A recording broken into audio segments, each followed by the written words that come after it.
Hello,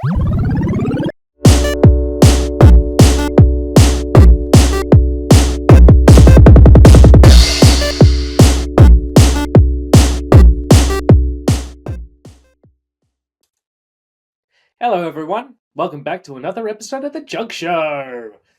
So, today, just still going into basics, we are talking about the latest Fantastic Four issue, as well as the return of the Future Foundation. But this time, it's taken on a whole different form. So, this was definitely a bit more of a. Not back to basic. What's the word? It's a cool down issue. It was a cool down issue because after what we had with that big arc, the violence of the Invincible Woman, it was one where you just, okay, so we've done the whole thing. Let's just take a minute, catch our breaths, and see what's going on for the next one. What I'm really loving about the fact is that the next two issues is literally Johnny being an idiot with one with Reed and then two with Sue. That's going to be hilarious. Seriously, it's funny. And I'm looking forward to it because they actually sound like fun issues. But I find it a very weird follow-up to what we got here. But I think I said in a previous video, it's partly probably because they're preparing for the 65th anniversary that's in. Yeah, I think it's in August. I think they're doing it in August. It's either in August or July. So I think they were just prepping for that, and what comes next might actually have something more to do with the Future Foundation. So just to just not hit the ground running, but just to talk about the genuine issue, it is. I won't lie, I am missing Humberto Ramos's artwork a little bit. It's because he has this sense of detail. This is a type of art style that is unique because it actually lacks detail in some places. Like if you're not close in, you're not going to have pupils. There's no real facial lines. You have to be really zoomed in to see detail on certain characters. It's one that happens from time to time. It does look cool every now and again,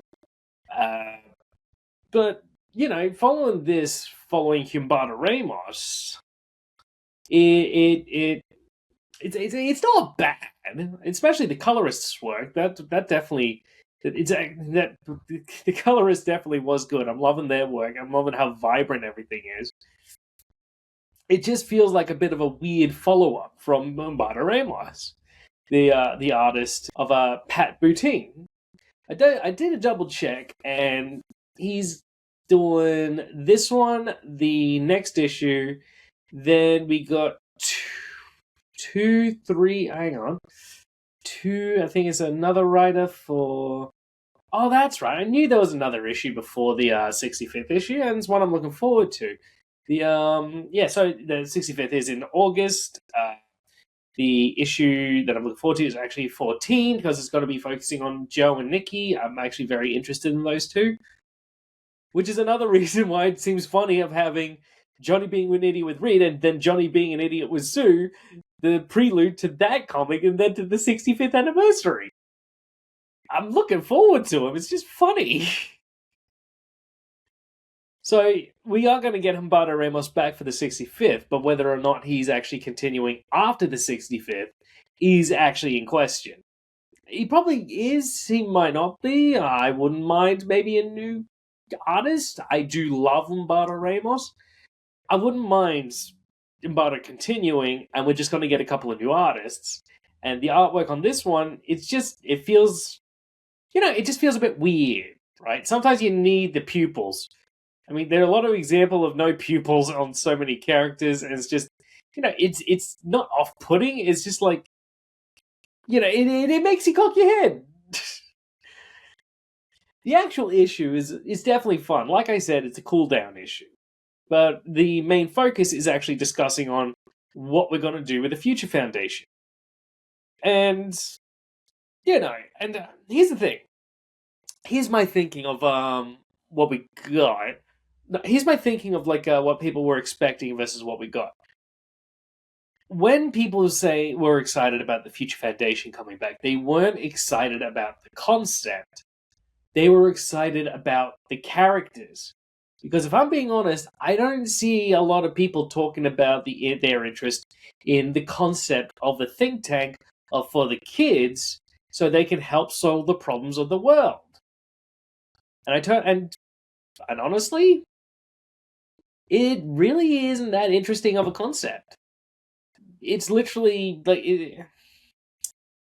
the characters made it interesting. All the young members of the Future Foundation, and I honestly think that's what everybody is actually missing. What they're upset about, why they just want these characters back. And if they say that, that's a fair argument to me. They like these characters. They enjoyed them. They like their dynamic with the Fantastic Four. So the idea of them not coming back, I get it, would be a bit of a hard hit. So I totally understand where that particular argument comes from. But when it comes to the actual concept,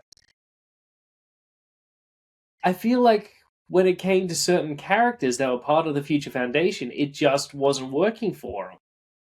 And I'm actually a little bit more interested in what we're making now because it feels like they can diversify the characters and what the Future Foundation means to them. Because the original one was more like using science to fix the problems, to educate everybody, to essentially to invent our way out of it. But the fact is, when it comes to the problems of the world, it's going to take more than fancy inventions. So we're going to move on to that a little bit more later. So we're going to be talking about so in the comic, in the very start, we're on the helicarrier. But like Shield's got the helicarriers back. I don't know when that happened because last time I checked, they were on a very limited budget.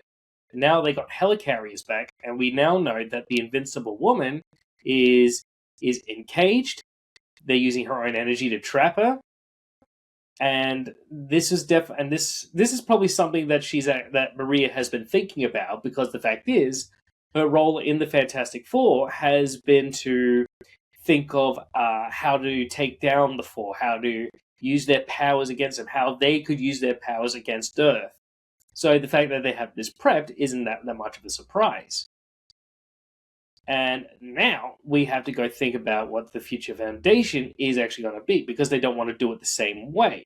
So one of the reasons why, like, Ryan is definitely taking shots at the concept of the old Future Foundation. Like, the fact is, that wasn't it definitely didn't seem like a family decision.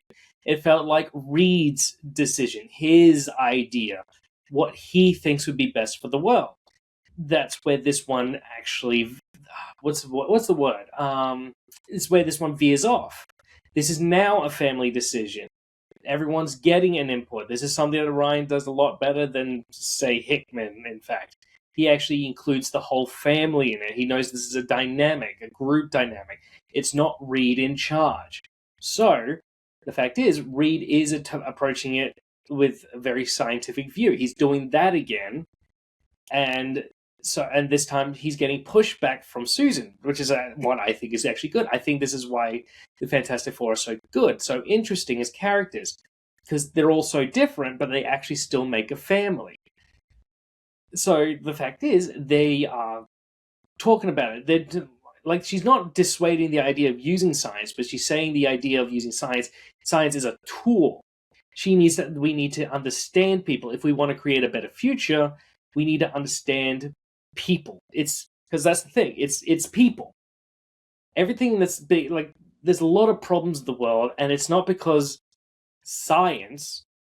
It's because people are angry. So you have to ask, why are they angry? They're not angry because they don't have their phones are not as upgraded as it should be. Their phones are not advanced as it should be. It's because they're having a hard time for whatever reason, and someone else is probably creating the hard time. So they need to actually look at it from a different point of view if they want to improve the future. This is what Sue's telling him, that we need to approach this with empathy, the idea of understanding empathy and respecting viewpoints. And the fact is, what Reed's not getting is the fact that even though something is based in science and fact, it might not be able to persuade somebody to approach something from a different light, and not in a bad way, well, I mean, yeah, in a bad way, but I mean, like, not some idiot that's not taking on the fact. It's because somebody, not even proud, it's just somebody, like, because Reed might not be understanding the situation. This book is this actual issue. When I initially read it, I actually did think a bit light of it. I felt like this was your typical, a bit typical superhero hope story. But the thing is, if you actually look into it and what they're saying, and you look at the world right now, there's actually a lot to unpack. There's a lot. It's actually very heavy, and you can really understand where Ryan's coming from these different points of view, and it's very fascinating to think about. Because you even get the point of view of Johnny, who kind of just like Johnny kind of just wants to almost like one and done it. He kind of wants to go the idea of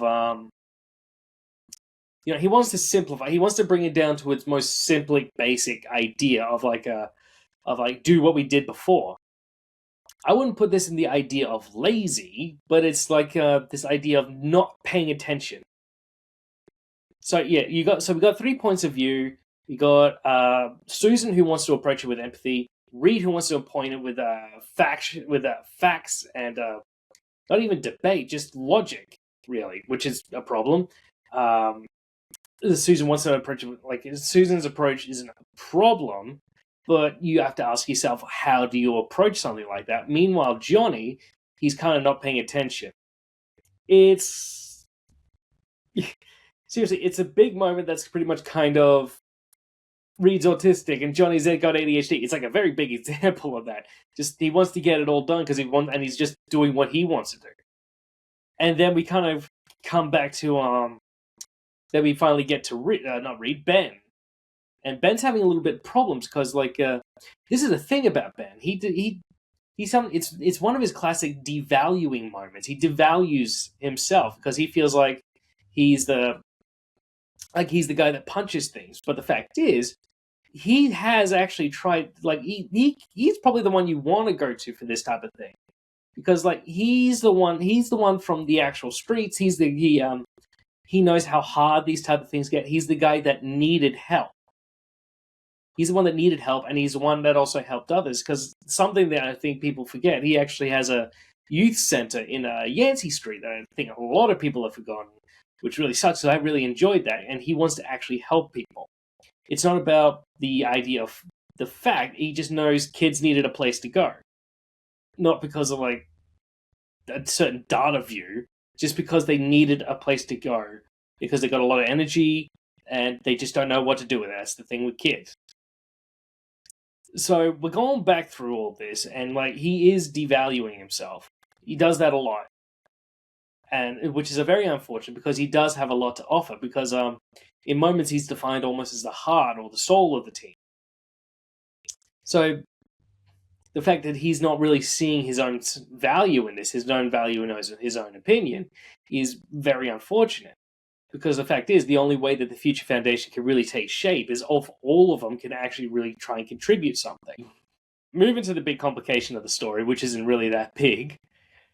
They get an alert, time to go to New York. It's really cool how they're still living in the fantastic farmhouse, but they're actually still New York based in a way. So I really like the fact that it's very connected, because I think you can still actually get a lot of stories out of Arizona, as well as they need to be in New York. It's their thing. And I'm really noticing that that even with the Junior Fantastic Four, they're still going to have to deal with their parents not wanting them to be in combat, which is very unfortunate. But what could actually be good is that the kids will want to be taken seriously, and they're going to actually really have to tackle their parents to actually be taken seriously. So moving on, we're getting another big example of how much Ryan North really likes dinosaurs by bringing in Crimosaurus Rex. He really, really does like his dinosaurs. And it does feel like just a bunch of silly, but then we actually kind of move on. And it becomes, the bigger problems start to arise. They start getting angrier, more frustrated, and trust me, it does look a lot like that. You just want to break something. And because the thing is, like, say you, I don't know if anyone's really experienced like what it means to have heightened emotions, and so it's a lot easier to get angry or scared because that happens to me all the time. Like just a swipe, it's like snap. I can go from 0 to 100 when it comes to anger, and it's not something I really appreciate, and it's really really scary. And I really actually like how they kind of pull back to the emotion judge. Like this is a callback of the generations. It's been a long time since anybody's called back to the original Wedding, all the way back in the Fantastic Four annual #3, all the way back in 1965. That was almost at the beginning of actual Marvel and the actual whole story. So moving on from that, figuring out that the emotion charger is actually really good because I feel like it really does connect the characters to the past. They actually remember moments from a long time ago. That's what really makes Marvel very interesting, that even that they'll connect to stories still back in 1960s all the way to now, how it still all remains relevant. So they beat the bad guy, who turns out to be just some dude called the Monocle that nobody remembers. It's like it's not even a James Bond type of thing. It's really like one of the it's not a villain of the week type of name. It's really just one of those days where you kind of phone it in type of name. But one of the interesting things to actually think about here, what I think is going to be playing a part in the upcoming Armageddon, is the fact that Doom's technology is on the black market. This is actually noting that this could be a big problem because a lot of Doom's technology, like remember, if you remember during the Krakoan era of the X-Men, one of the big problems with Orchis, like what actually made them so dangerous, was because at the time, just a few years earlier, Reed and Iron Man were considered dead, and because of that, their technology was up for grabs, and Orchis managed to get a good chunk of it. So that's one of the reasons they were made a genuine threat. So we're seeing it happen again. That Doom's technology, which will definitely be a lot more violent and destructive, is now on the black market and up for grabs from some of the most, probably even more violent criminals. Because the fact is, Doom did have some sense of control. But now it's in the world where a lot of people might not have a good sense of control. So that's when Ben really starts getting an idea of what he wants to do for the Future Foundation, but he's having a hard time. Because sometimes it can be a bit hard to really put you. The way to describe what I think of this is like he's in a bit of a situation where he knows what he wants. He knows the ideas that he's got, but he can't put it into words. At least words that really mean anything. I think we've all had that kind of experience, and it's very difficult. It's very frustrating. And it's really good to see that he's having his family really help bring him together. Well, I would have also appreciated Franklin and Valeria even being a part of this because they're a big part of his life, just as big a part of his life as Joe and Nikki. The idea that he has this family that's a full-on blended family, in fact, is really helping him inspire what he's actually after. And here's the thing.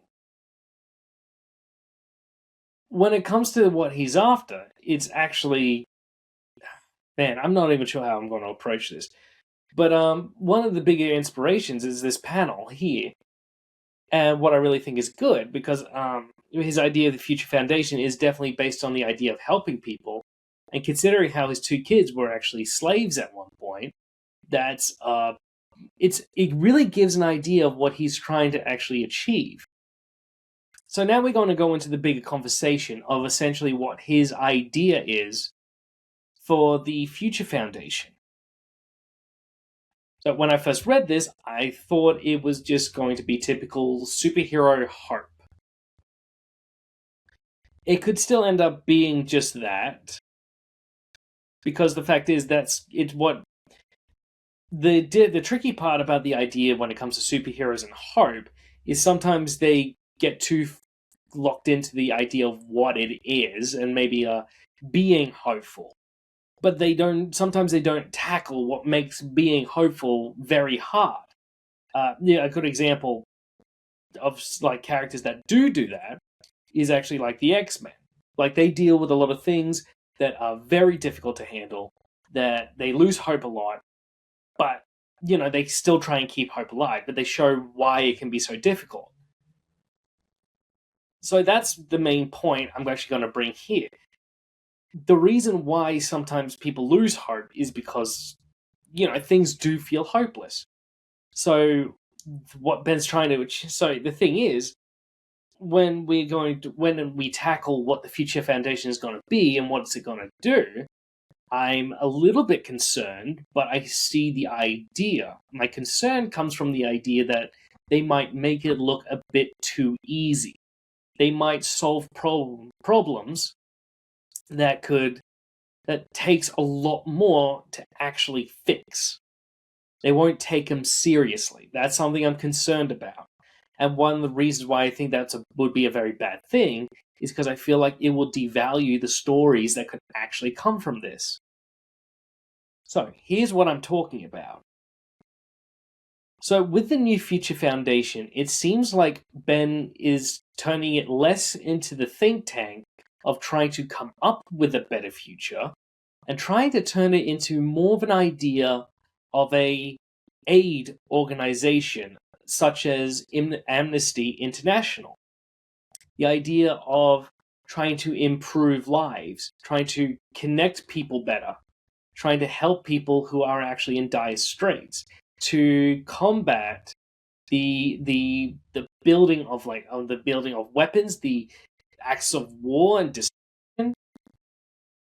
And there's a bit of a problem with that, there's a bigger problem with that, essentially, because while he's saying it and it's a good thing, it's something to approach, and it is being well approached because there is a big problem of continuous war and violence.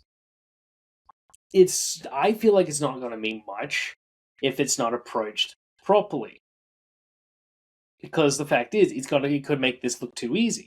So the thing I hope Ryan and future writers actually remember is that one of the reasons why a lot of this violent actions and a lot of these things are left unchanged is because there are very powerful people that don't want it to change. Because that's something that really approach it. Because if it is becoming more like a aid organization like Amnesty International, then they're going to have a lot of roadblocks. They're going to have massive billionaires that are going to try and discredit them and actually destroy and undermine their work.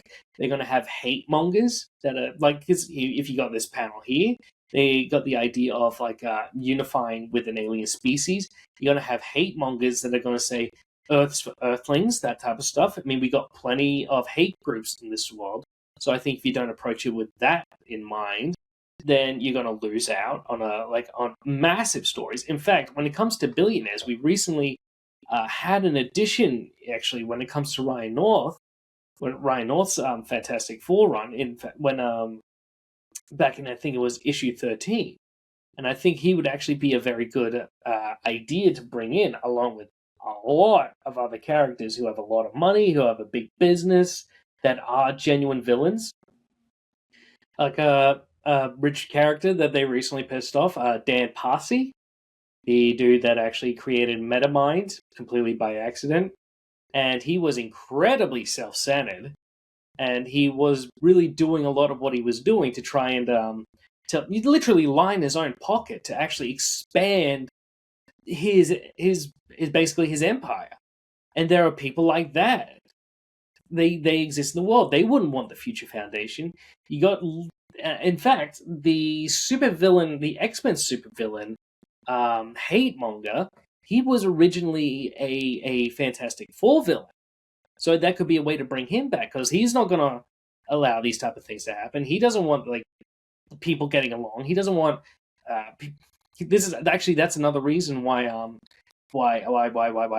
Reed's scientific approach wouldn't work perfectly, because the fact is people are shown these kinds of stats all the time, and yet they might still be angry. They might still be hateful, and so bringing in a character like Hate Monger would definitely work for a complication for the Fantastic Four. We need these kinds of stories. We need these kinds of opposition. So that's the only thing I'm concerned about when it comes to this new idea of the Fantastic Four. Because the idea of it as almost like an aid organization is actually very good, because it can expand its original idea. Because the original one, it felt very narrow. But this can mean a lot of different things. It can approach all these different problems in various different ways, while also giving the Fantastic Four a good platform for political commentary, which hasn't really been a big thing lately. In fact, a lot of political commentary usually comes from probably solo books or the X-Men. And when it's the Fantastic Four, or maybe when it's the Avengers, it's been very more metaphorical rather than really tackling the actual issue. But a reason why it can actually be good is because it can approaching it without fear and trying to build trust and imagination with other people can actually create a bigger what's the word? It can diversify the types of characters. Because, like I said, I felt like the original one, Future Foundation, was very narrow. It was more for the science kids. It was definitely more beneficial to Valeria. It was very, very beneficial to Alex Powers. It didn't really give much benefit. It didn't give much development, or it didn't benefit really Franklin, because he's not as intelligent as Valeria, but he's an artist. He approaches the world in a whole different way. This could actually help him. He could benefit from him. They're literally using the word imagination. He can probably try and envision what this world is, what it could actually be, what the actual mission statement of the Future Foundation. He can be a different opinion and could actually voice an opinion, because it's not wholly based off science. So that's definitely a benefit. That's something I'm actually looking forward to. So this is one of the reasons I do think this version of the Future Foundation is and can be better. The thing I'm worried about is literally the writers. When it comes to Ryan North, he's definitely good at small stories. He can build the characters quite well, especially when it comes to their utilities. Do good dives on them. But when it comes to really serious matters, when it comes to real political views, when it comes to real, when we get into the real dark and gritty of it, the real depth of it, it's something I'm not sure he's able to do.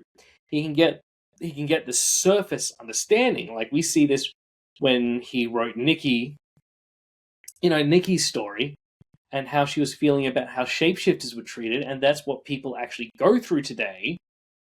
But it felt like it was very handled on a very basic surface level, and I found that very unfortunate. So I think I don't want to say that he can't do it, because he might be able to. One World Under Doom showed he can actually at least try and delve into it, but trying to manage the actual commentary and use it in the fictional setting and make it come out to a place where it does make sense and still has that feeling of realism is something very difficult that I don't think I've seen him manage yet. But it might not all be on him. We can get other writers, and they will have the same issues. Because there are very few writers, I think, actually have the know-how and, honestly, the guts to actually write this kind of political commentary. The first one that comes to mind is Eve Ewing, especially after what she did in the recent issue of X-Men United. I was genuinely concerned for these issues, because a lot of times when the X-Men use Captain America, it's usually they use him as an example of everything that's wrong in the US. I can see where that type of thinking comes from, but the fact is, Cap does actually help lower class people. He actually knows how it feels to be mistreated because of who he is. That's the whole point of his backstory. In fact, Michael Straczynski did a good job of showing that. And in X-Men United, Eve did a great job. She showed a man that's actually wants to change things. He wants to help. And in fact, one of the things I noticed was he was the one that was telling all the X-Men, well, not the X-Men, the Wolverine really, to stand down against this like they were fighting, while Wolverine was still trying to go at him. It was definitely Blade versus Shield type of deal. But using this moment, Eve Ewing was able to use political commentary of how African American people have been treated over the years, and how a lot of those wounds are still very fresh. How a lot of people still remember, that still exist today, that remember very, very, very horrible times of very dark bigotry. Even ending it in a meeting with a Black Lives Matter. Well, I think it's Black Lives Matter. I'm pretty much sure it is. Just in this, I don't know how to call it. It's just a meeting room, really. So I can definitely see that Eve's not afraid to actually really try and tackle it, and she definitely has the know-how of approaching political commentary. So I probably would like to see how she would tackle this. So that's all I'm saying on that. And there are other writers that could probably really tackle that, and ones who I really don't want to see try, if I'm being honest. Ryan, I would like to see him try. I hope he can delve that deep. But I'm still just wondering if he can. And I am excited about this new version of the Future Foundation. I want to see it develop. I want to see it get its own book. I want to see them try and actually put on this type of commentary.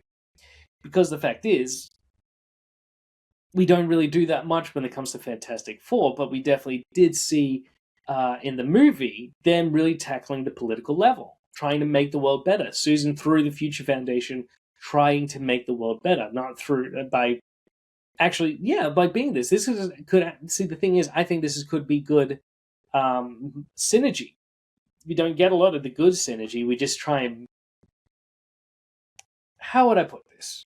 I don't think, plainly, I don't think a lot of the movie synergy and the comics actually works very well.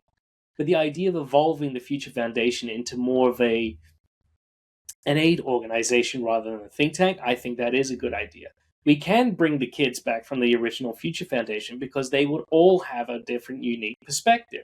We literally had all these different types of species, so they would all bring in something good and bring in some new characters that could also bring in new perspectives.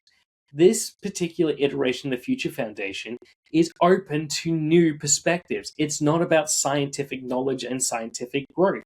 It's about growth as a people. Growth in trying to create a better world, which is something we all have to pitch into.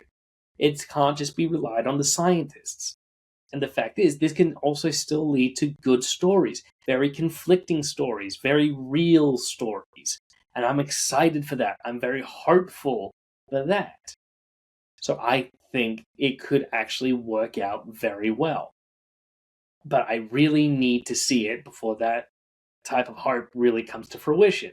So that is my opinion of the latest issue of the Fantastic Four. I'm hoping that it's going to lead to something bigger because it deserves to. There's a lot of ideas here that can pretty much explode into something much bigger.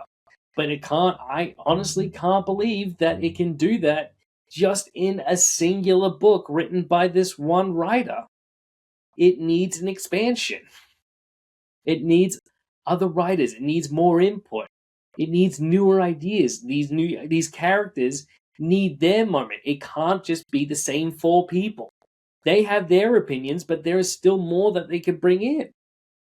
And I'm hoping the Future Foundation is how they're going to do that, because that would be good. Right. So that was my rambling. So I hope you guys had just as much fun. So I hope you guys did enjoy this issue. It was a bit of a cool down issue, and I do believe that it was actually a lot heavier than my initial read of it. So I hope you guys enjoyed this issue, and I hope you had just as much fun as I did talking comics. I'll see you guys later.